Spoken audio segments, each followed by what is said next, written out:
Caleb Williams in pat and go. We all know we love pat and go. We used to get out there, pat and go.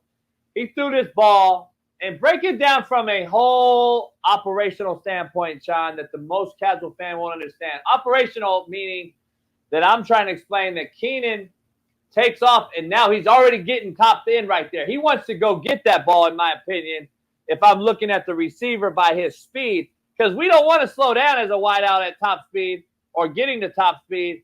And then he blurbs out, "Oh, hell nah," which has gone viral. Keenan was on a hot mic and said, "Hell nah." Is it a pat and go ball that was underthrown and he's mad? Is he comparing Herbo to Caleb? Is it pat and go and he's saying hell nah in a good way, that it was the ball that I wanted?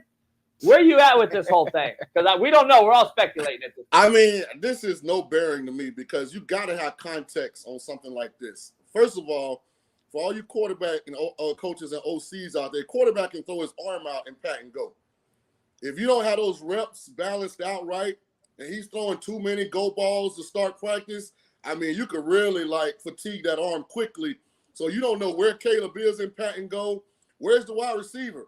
Last thing a wide receiver wants to do, his first pat and go route is have to speed up and go catch a ball when them hamstrings still kind of loosening up. So it's hard to tell in pat and go. The only thing I looked at, I don't ever want the ball on the ground. Ball don't touch the ground. I'm okay with this. As far as what Keenan said, again, what is he talking about? Who is he talking to? There's so many unknowns here.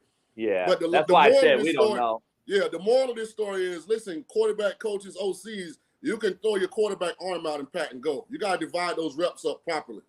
Let me ask you, are you a guy that's in pat and go, we're just getting out there? First of all, I never let my Qs throw the ball without at least getting – I used to go to the goalpost, old school. I used to stretch it out, do the old school under the, swimming pool exercises that I do on air that I would do under the water, all those things to warm up. But let's just say we're in pat and go. We're kind of lathered up and got a sweat going. Were you a guy to start with hits, 0 and go up, 0, 2, slant, 3, speed out, and then go to hit fade, or are you fade ball first and go to hits later? See, to me, I like pat and go as a part of pre-practice. Me too. That's what I do. More so than routes on air. To me, that's right after stretch, right before we get into everything, kind of want to loosen up a little bit. And my thing is, don't put the ball on the ground. We're not trying to see how fast the receiver can run or how far the quarterback can throw it. We just want a nice little get your arms loosened up, got to get a little stretch, get a release, and then we go routes on air. It just depends on what we got in the play sheet for that day. I always try and match routes on air up versus what we're actually doing that day in 7-on-7 and team. If it's red zone or if it's 1st and 10, what packages do we have, and try and get those routes going.